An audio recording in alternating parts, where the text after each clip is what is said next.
weather is getting warmer, which means many people are spending more time outside with their pets. There are a lot of dog parks around central Indiana that are popular places to go with your four-legged family members. But before you make your next visit, you should know about some of the potential dangers at these dog parks. And joining me this morning to explain is Dr. Rachael Campbell, Medical Director for Pet Wellness Clinics. Good to see you. Nice to see you. And it's nice to see Bela, who's here this morning. The last time she wasn't, so it's good to see her. She gave me a little snug this morning.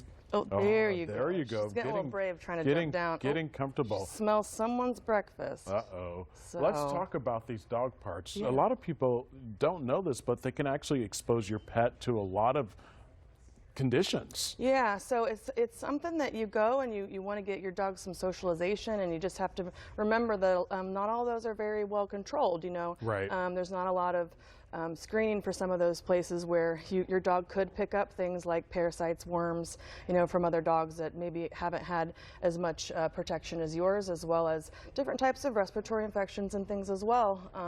And those are things that you do your best to keep your pets well vaccinated and check those fecals at least once a year. That's why it's so important to do that. You're talking about canine parvovirus and kennel cough. Yeah, parvovirus is one of those. It's been around forever, and it's a virus that affects puppies normally, or unvaccinated dogs that have not had the parvo vaccine, and it is extremely scary and sad because it can actually be deadly in several cases. So I mean, unvaccinated dogs should never be at a dog park where we don't know about their exposure there. And kennel cough is sick. Yeah, it actually is deadly. It's a very, very scary, real virus that we do see still all the time. Kennel cough is really that layman's term for just kind of an upper respiratory infection that they can pick up from another dog. So that can be a virus or a bacteria or a combination of. We have some vaccines for certain ones, but not all of them. So there's definitely still risks there. It's just like taking a kid to daycare. They could still get sick. Yeah. You know, so definitely if you're at a park where we don't really know where those dogs have been exposed to, then that's going to put them a little bit more at risk as well. Also, going to the dog park, you have to be aware of other people's pets with their aggression. Yeah, so that's the scariest thing. I know, it's the scariest thing as a veterinarian, because obviously I see a very skewed population. But yeah, you're taking your dogs there to get socialized, so there could be a lot of dogs there that maybe aren't well socialized, and that's why they're there.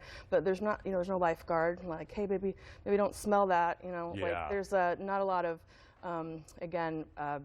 Control there on what's happening, so there could be, it's just putting a lot of sometimes dogs in a situation where they're not very comfortable, and then you can have a lot of situations that unfortunately can end in aggression and dog fights and things that happen just, you know, in a second. And you don't want to see, you know, a dog the size of Bela playing with a Great Dane. Yeah. You know? Yeah. Because those could lead to injuries. And oh gosh, even fatal, of course. Right. And again, those things can happen just instantly. And it's always sad because it's always just a situation where you're doing your best. You just have to be very careful, especially when you're dealing with dogs of different sizes that are playing with each other, and reading those signs and making sure you at least bare minimum understand what it looks like when a dog's acting nervous. What are some of the ways we can make the next trip to the dog park safer? So I think it's best if honestly you get a little more information about your own dog and how they react to other dogs. So you can actually go to doggy daycares. They can do temperament kind of type assessments and kind of get a better idea. I've had a dog before that I had rescued that he couldn't go. He just couldn't socialize. It was too he was too nervous, and when some dogs just don't like to go. Yeah, you know, just like people. Some people don't really like to socialize, you know. I don't understand it, but you know, that's just something that happens, and dogs are the same way. And so when we force them into situations, they're not comfortable. So I think that's the first thing, working on basic training: sit, stay, make sure you have control of your dog before you go into places like that. And then if you can have some type of an assessment to make sure they are comfortable around other dogs before you let them loose in a public place, of course, would be best for them. Yeah. Dr. Campbell, always good to see you. Thanks for bringing Bela with you today. I know. Good to see you on TV again. Yep, she was ready today. Happy race weekend. Thanks, you too. Yeah, for more on Pet Wellness Clinics and the several locations around central Indiana, to learn more, just go to our website, fox59.com/links. See you later. There. I got a new friend, Daniel.